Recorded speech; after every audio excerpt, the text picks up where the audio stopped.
And our political insiders here right now. Tony May on the Democratic side, Charlie Giroux, the Republican strategist, and we're going to start with the state's voter ID law. A judge kind of putting an injunction on it today. Charlie, I'll start with you. You've been supporting this law all along. Is this a big setback, or were you expecting this? Quite bluntly, I expected it. The Supreme Court, in effect, put the rabbit in the hat when they sent the case back to Judge Simpson. The court did not say that this law can't go forward. They just said it can't go forward right now. This is a common sense law. It's a meaningful reform. I think it will someday be put into effect, but the judge said you have to have the opportunity to get these voter IDs. You don't in this short period of time, so for the time being, we'll issue a temporary restraining order. So, Tony, I'm going to ask you to try to weigh the significance of this for the Democrats. All the Democrats came out today, big victory. Well, I think it is a victory. It's a victory for more than just Democrats, though.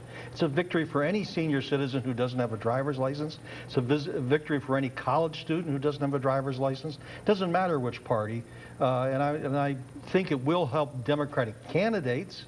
But it was just a side effect of really a blow, if you pardon the drama, for freedom here and the right of everybody to vote and go out and exercise that vote. Did the Turzai comment hurt?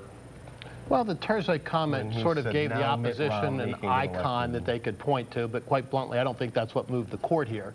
The instructions that came down to Judge Simpson were fairly clear, and the Supreme Court had, in effect, said that the Commonwealth couldn't meet the burden that they set up. So, Charlie, both Charlie and I agreed early on it would be very difficult for the state transportation department to gear up and register everybody who would want to vote, just because it's a whole new process.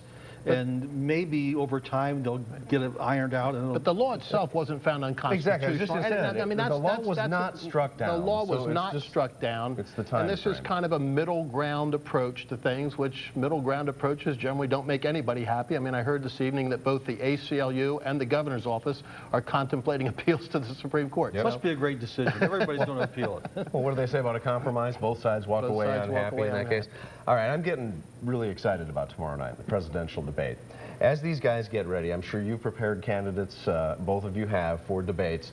What are they doing right now? What's going through their minds? We'll start with you, Charlie. Are they just trying to get all the major facts down, or are they thinking of arguing points? Now, these are the final strokes of preparation, and at this point, both candidates are holed up in a hotel room somewhere with somebody else playing their opposite and going through a game-playing situation or role-playing situation of what the debate's actually going to look like. So, yeah, no surprises. I mean, the one thing you want, good debate preparation means that your candidate, your guy, doesn't get blindsided by something he did not anticipate and has not thought through a reasonable and succinct answer. And that's really what it comes down to, right? It's those moments, those huge moments, if they happen, that can make or break it. Absolutely. I mean, it's the broader flavor and the view from maybe 10 or 15,000 feet that really counts in these debates.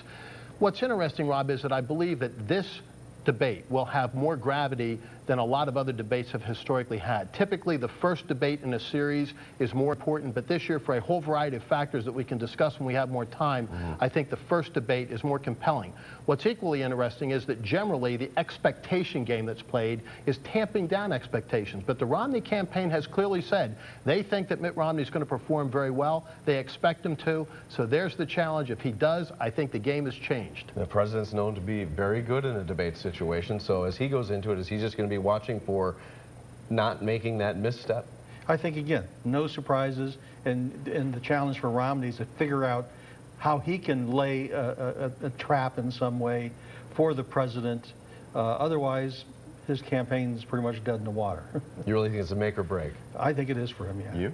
Not make or break, but certainly a significant opportunity for the Romney campaign, because if he's able to either close the gap or reverse this current situation, those trends tend to stay in place right through the November election. And with early voting this year, a lot of folks are going to have cast their ballots before the second or third debates. All right, I can't wait. Hope you will join us on CBS 21, 9 o'clock tomorrow night. We will have that debate for you. Guys, thanks for a spirited discussion. Our political insiders here every Tuesday night on CBS 21 News at 5:30. And for all